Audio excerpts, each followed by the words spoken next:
नमस्कार, आप देख रहे हैं जनता जनार्दन न्यूज 24/7। आइए नजर डालते हैं आज की खास खबर पर।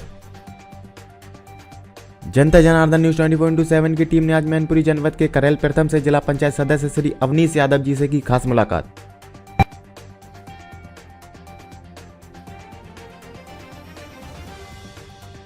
अवनीश यादव जी ने बताया कि वर्तमान सरकार से हर वर्ग चाहे किसान, व्यापारी, युवा, बेरोजगारी से सब परेशान हैं। समाजवादी पार्टी की सरकार आने पर लाभकारी योजनाओं को जन जन तक पहुंचाने का कार्य करेंगे। हमारा शोषित पीड़ित हर वर्ग लाभान्वित होगा। 2022 विधानसभा चुनाव के परिणाम में 300+ सीटों से बनेगी समाजवादी पार्टी की सरकार। नमस्कार, जनता जनार्दन न्यूज 24/7 में आपका स्वागत है। मैं योगेश। आज मैं आया हूँ करेल अवनीश यादव जी के पास में, जो जिला पंचायत सदस्य हैं। इनसे जानने का प्रयास करते हैं 2022 में जो चुनाव चल रहा है इसमें कि कौन कौन से ऐसे मुद्दे हैं जिनको लेकर समाज में जा रहे हैं और लोगों से वोट मांग रहे हैं। जी नमस्कार अवनीश जी। जी सर, ऐसे कौन कौन से मुद्दे हैं जो आप जनता के मध्य ले जा रहे हैं और फिर वोट मांगने का काम कर रहे हैं। देखिए, मुद्दे तो इतने हैं जी, सुबह शाम तक अगर मुद्दे गिनाए जाए जी, वो भी समय कम पड़ जाएगा, मुद्दे कम नहीं होंगे जी। सबसे बड़ा मुद्दा यहाँ किसानों का है। यहाँ ज़्यादातर लोग खेती करते हैं, छोटे से लेकर बड़ा किसान यहाँ पूरी तरह से बर्बाद है। इतना आवारा पशु, गाय, चार इतने ज़्यादा है कि इतनी सर्दी में जब हम लोग घरों में सुरक्षित नहीं है और किसान बेचारा खेतों पे पड़ा है जी, और उसके बाद उसकी पूरी फसल चौपट है। अगर 1 घंटे को भी चला गया उसकी फसल चौपट है जी। और ये भारतीय जनता पार्टी ने जो जी 2017 के चुनाव के पहले हमारे भोले वालों किसानों से जो वायदा किया था कि किसान की आय दोगुनी की करेंगे। आय दोगुनी तो नहीं हुई, लेकिन किसान बर्बाद जरूर हो गया। सर, सत्ता पक्ष का जो दावा था वो यही था, वो लगे कि हम किसानों की आय दोगुनी कर देंगे 2022 तक। आय दोगुनी हुई है या फिर खाद के पैकेट का ही वजन कम हुआ है? आय आपके सामने है। इनके सत्ता में आने के बाद जो DAP खाद 1100 की मिल रही थी वो 1400 की हो गई जी।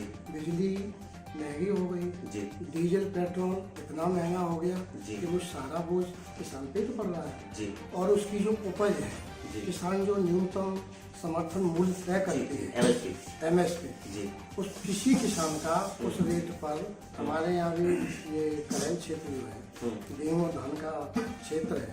अभी धान की खरीद चली, धान का समर्थन मूल्य 1960 रुपये है। 2% किसानों का भी धान उस रेट में नहीं मिला। भारतीय जनता पार्टी के नेता, कार्यकर्ता, पदाधिकारी रिश्वत लेके अपना धान लगाते रहे। 2% लोगों का भी किसान का धान MSP के रेट पर नहीं है जी। तो सर, आप खुद समझ लीजिए, एक तरफ तो उसकी लागत दोगुनी हो गई और उसकी जो उपज है उसका उचित रेट नहीं मिल पा रहा है। तो भारतीय जनता पार्टी का जो वायदा था बिल्कुल झूठ साबित हो गया। सर, जो भारतीय जनता पार्टी की बात कर रहे थे या फिर योगी आदित्यनाथ जी की बात कर रहे हैं, तो सर उन्होंने 36,000 करोड़ किसानों का कर्ज माफ किया है। तो सर क्या कहेंगे आप इसके बारे में? देखिए, कुछ सीमित लोगों का कर्ज माफ होने से जनता में खुशहाली नहीं आ सकती है। हमारे राष्ट्रीय अध्यक्ष ने अभी जो 300 यूनिट बिजली फ्री का वायदा किया है उससे आम आदमी को लाभ मिलेगा। उनके जो आंकड़े हैं 36,000 के, तो कुछ समाज के ऐसे लोग भी होते हैं कि जो जानबूझकर कर्ज लेते हैं कि कोई सरकार आएगी और हमारा कर्ज माफ हो जाएगा, तो उससे आम आदमी को कोई लाभ नहीं होता है। जो अच्छे लोग होते, ईमानदार लोग होते, वो तो अपना समय पे वैसे भी कर देते हैं। अगर आप 300 यूनिट अगर फ्री देंगे तो सर और भी जो किसानों के लिए बिजली फ्री देंगे तो सर वैसे ही प्रदेश कर्ज में डूबा हुआ है, तो और इतना पैसा कहाँ से लाएंगे, कहाँ से अर्जित करेंगे आप?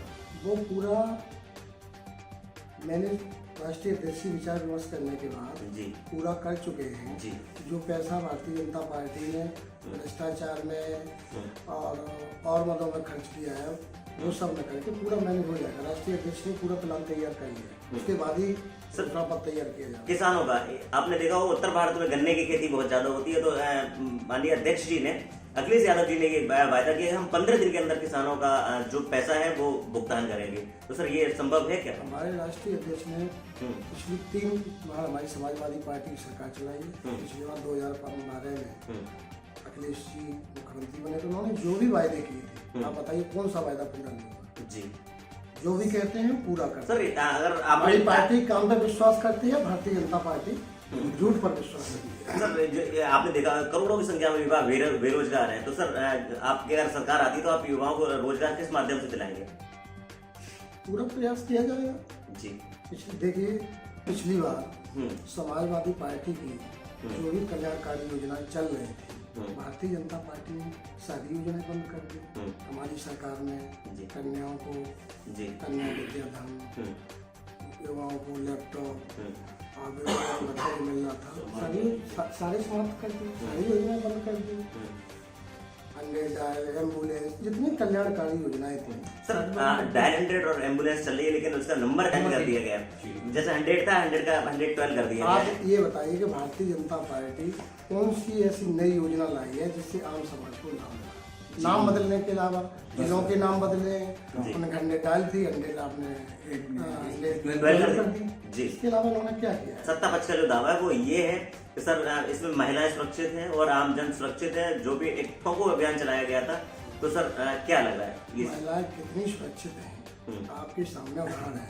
और नाव से बड़ा जघन्य अपराध पहले भी कभी हुआ, उस एमएलए को कितना बचाया गया। जब कोर्ट ने हस्तक्षेप किया तब FIR हुई, वो गिरफ्तार हुए। आपके सामने हाथरस दलित बेटी के साथ अपराध हुआ, लखीमपुर खीरी का इतना बड़ा कांड हुआ। और ये महिलाओं की सुरक्षा की बात करें, सबसे ज्यादा सुरक्षित तो भारतीय जनता पार्टी में। सर आपकी सरकार में भी ऐसे होते रहते थे क्या? फिर आपकी सरकार में कम थे क्या? कहीं कोई अगर व्यक्तिगत मामला हो गया तो हमारी सरकार ने कार्रवाई की है। भारतीय जनता पार्टी ने तो उनको बचाने का काम किया। सेंगर जी जब उसमें फंसे तो सरकार ने पूरा बचाने का उसको काम किया। सवाल ये नहीं है कहीं किसी ने गलती की है, सरकार की जिम्मेदारी है उसके खिलाफ FIR दर्ज हो, उसको सजा मिले, लेकिन भारतीय जनता पार्टी तो अपने लोगों को बचाती है। सर कहीं ना कहीं क्राइम में क्या कहेंगे सर? योगी आदित्यनाथ जी कहते सीधा उन्होंने एक अभियान चलाया, ठोको अभियान। तो सर एक होटल में रुका हुआ व्यापारी को भी ठोक दिया जाता बेकसूर। और जैसे सर बिगरू कांड की तरफ एक इशारा कर रहे हैं आपको, जहां विकास दुबे के घर में एक शादी हुई थी खुशी जी की, तो उसकी सिर्फ 2 ही दिन हुए थे सर, उसका क्या अपराध था? उसको भी सीधा जेल में डलवा दिया, अभी तक छूट ही नहीं रही है। क्या कहेंगे सर? एक 16 साल का मतलब नाबालिग लड़का जो मिच्योर नहीं है सर, उसको भी ठोक दिया, कहीं रिश्तेदारी में था वहां जाके। तो सर ये ठोको अभियान क्या मोटिव लाएगा? ये तो सब कुछ आपके सामने है जी। अपराधी मैं नहीं कहना चाहता हूँ, एक जाति विशेष के खिलाफ अभियान चलाए थे जी। इतने बड़े अपराधी हैं, उन पे हाथ ही नहीं डाला गया। धनंजय सिंह जैसे लोग बड़े माफिया, बड़े आज तक कोई नहीं। और जो लोग बेचारे बिना कसूर, जो समाजवादी पार्टी के वर्कर हैं या एक्टिव रहे, जानबूझ के ठोको अभियान चला गया, बिल्कुल गलत है, सरासर गलत। चाहिए थी हाथरस कांड हुआ, उसमें कार्रवाई होनी चाहिए थी। लखीमपुर खीरी में जितना बड़ा कांड हुआ है, उनके मंत्री को आज तक नहीं हटाया गया। सर ये सरकार लेके आई, सत्ता पक्ष 3 कृषि कानून लेके आया था, तो उसमें सर किसान धरने में बैठे, तकरीबन 1 साल तक चला।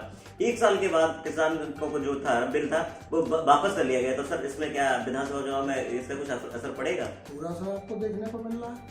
पश्चिम में ये स्थिति है कि इनके जो MLA हैं, प्रत्याशी हैं, गाँव में घुस नहीं पा रहे हैं, उनके गाड़ियों पे पथराव हो रहा है, उनके कपड़े फाड़े जा रहे हैं, उनको गांव में घुसने नहीं दिया जा रहा है। सर उसमें क्या नाम है, आपने देखा होगा तकरीबन 750 किसान की डेथ हुई है।